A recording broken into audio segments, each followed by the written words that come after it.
Hi everyone and welcome to another video on the Mottram Bypass A57 Link Roads project.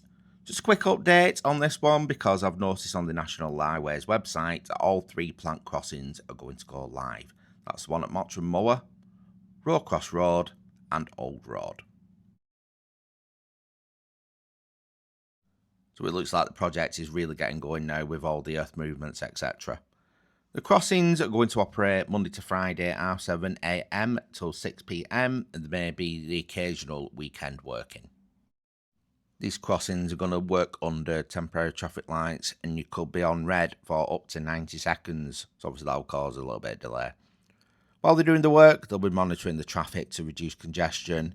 They'll pause the crossings if any build-ups or any incidents. Emergency vehicles will be prioritised and they will maintain access to homes, businesses and local amenities. So like I said on the main video, if any updates do occur during the month, I will do a short video just to let you know. Thanks for watching everybody, and I will catch you on the next one.